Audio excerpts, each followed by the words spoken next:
Hello Redditors, welcome back to Tales Against Humanity. Now, let's get started. In today's episode, my mom gave me up for $2,500. So backstory, my mom and dad split up when I was roughly 9/10 years old due to my mother cheating on my father when he was out of the country. He's a pilot. At the time, it was me and my two older sisters, one of which was already an adult, so my other sister and I were left under my mother's custody due to my father always flying and not wanting us to go through moving all the time. As far as the details go, my dad not only paid my mom child support, but also paid off the house. Despite having little money to take care of himself, he paid my mom more than what he actually owed. Yet my sister and I never saw that money. After the divorce, my mom turned to many things, sleeping around, gambling, drinking, and eventually meth, though that didn't last long due to my dad finding out and threatening to take us away. My sister practically became my mother since ours decided to step down from the plate, and I was too young to take care of myself. When my sister left for college, all the emotional abuse she took ended up falling on me, which sent me into a loop. Due to my sister taking all the damage I typically saw my mother as, well, my mother, my young brain didn't notice how often she didn't come home at night, or the lack of food in the house, or the constant weeks I'd wear one outfit, since I didn't have other clothes that fit. I didn't notice how not normal this is.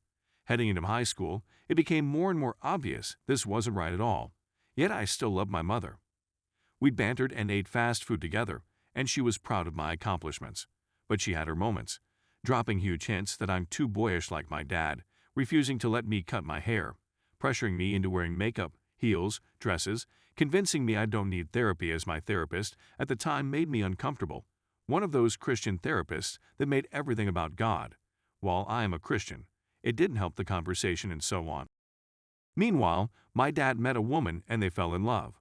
When she became pregnant with his kid, he moved her to America after my little sister was born and started a new family. I love my stepmom. She's literally the sweetest woman I know, and I adore my baby sister, and eventually my second baby sister. Over time, after spending many nights in their home, I came to realize how much happier I was at their house over my mother's. One day, I told my dad I want to officially live with him. At this point in time, I've noticed how depressed I am and how things aren't normal in my mom's house. When I told my mother this, she was deeply upset and cried, but she understood, or so I thought. That's when everything went downhill. The text messages started, sly guilt trips, and remarks on how someone else convinced me to move out, that my father convinced me she was the bad guy. The more these texts happened, the warier I became on talking to her. It got to the point where I would cry after every conversation because I was so confused and lost. One day, she practically trapped me in her car in my best friend's driveway to tell me how my reasons for leaving her were, and that I clearly don't remember what it was like in that house. Cue my memory issues. But enough about that. Let's get to the good part, the custody case. Due to me being the last child between my mother and father, my dad no longer had to pay child support. Obviously, they go to court about this, except my mom didn't show up for many hearings. When she did, she had this story about how my dad owed her of money because he never paid the full child support, how she felt pressured to believe him and trust him when he said he knew how much he owed her. He did. He calculated it himself and actually paid more than what was needed. So if you're catching on, this fight was about money. Here's a fun little thing. My mom texted me maybe a month before this case started about how she desperately wants me to come home, how she will do anything to get her baby back. That aged well, didn't it? Because one day, my mom stated that if my dad pays her $2,500, she will give up full custody of me. My dad agreed to it and it was over. She gave up her custody rights for $2,500. It still stings. I'm still bitter and angry to this day about it, and this case happened years ago. I don't think my mom is aware I know the details on this case, as she very rarely reaches out to me as if we still have a relationship to tell me how much she loves and misses me. The thing is, I learned that my mom actually despised me after the divorce because I reminded her of my dad. We have the same eyes and resting face law.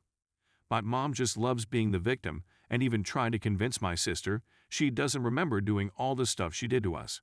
She even blamed my dad for her cheating on him and said so to my face.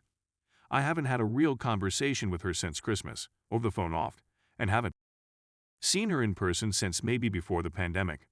She texted me recently all excited about a gift she got for my sister's unborn baby, and it sent a whole new wave of resentment towards her.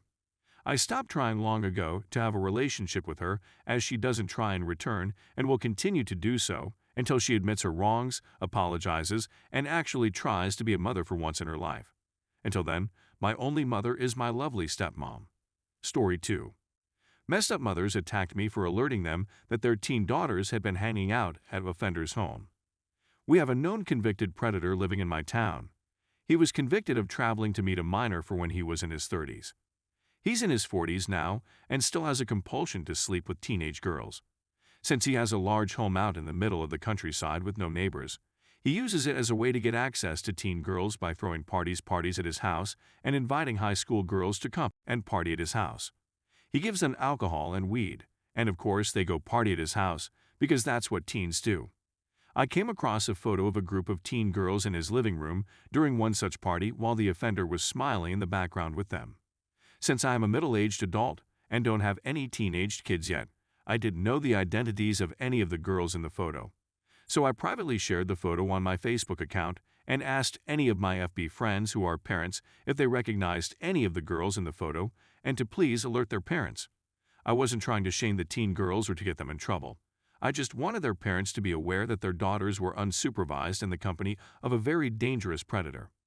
I wanted their parents to talk to them and explain why it is very unsafe for them to hang around the home of this man. And what did some of these girls' parents do in response to this?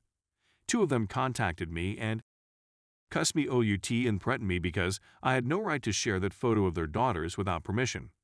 Ma'am, I shared it because I don't even know who you or your daughters are, and I wanted to help you keep your daughters safe. You should be thanking me for bringing this to your attention, not threatening me and cussing at me. That's when I discovered that these mothers were already aware that their teenage daughters had been partying it up at the home of a 41-year-old convicted predator, and they didn't mind at all. And then I scratched the surface just a little bit and discovered why they were okay with their teenage daughters hanging out with A. Because at some point in the past, the mom set up with this and considered him to be a buddy of theirs or still had some feelings for him, so they didn't mind their teenage daughters hanging around him and possibly having with him too. I literally have no words for how absolutely disgusted I am, and these are the same mothers who always screech about and saving the children. Edit. According to public online court records, the perp is on probation. So I just sent the photo to the probation office along with a detailed explanation. Since the parents obviously don't care about their kids enough to handle it themselves, then I'll just have to do it. So it's in the probation office's hands now. I hope they bust him. Story 3. Your kid isn't my problem. On mobile, be nice please. Some relevant info is that this was about 2 months after my father died. He was also into fun time with children. It is relevant to the story. His assets, such as life insurance and stuff, was to be split evenly with all 4 of his kids. At the time I was 17. Brother 1 was 19, brother 2 was 21. Our sister was 30. Sister's daughter is 2. To get into it, I was chilling in my room after school. My 18th birthday was about a month away, and I haven't received my inheritance due to being a minor still. I then get a call from my sister.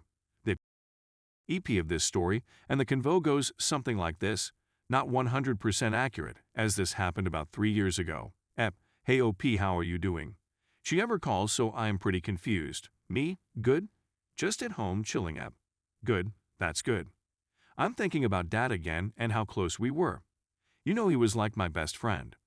Me? Already kinda tuning her out. Yeah, Ep. His death is really hard on me and my daughter.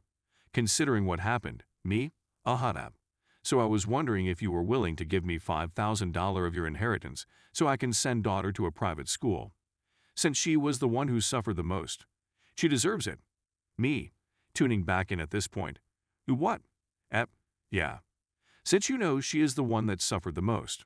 I'm also asking brother 1 and brother 2 for the same amount, so we all pitch in for it. Me? I'm not good with confrontation. Let me think about Ep. She cuts me off, and I was Dad's best friend. I know he would want his kids to get along and want what's best for daughter. I'm just torn up about his passing. Me? Yeah, his death affected all of us. I got school tomorrow. Just trying to end the convo. Ep. Yeah, but you know I lived with him, and he trusted me the most. He loved me? Yeah, let me think about Ep. Yeah, And I just think since daughter suffered the most, she should also pay for it a bit more. And since you and brother 1 and 2 don't have a kid or a house to take care of, she was living on my uncle's property with reduced rent. I hung up at this point, since she wouldn't let me go or think about it. I did not give her the money, and neither did my brothers. Just like the audacity she has. I have more stories about her entitlement I might post later. Thanks for reading.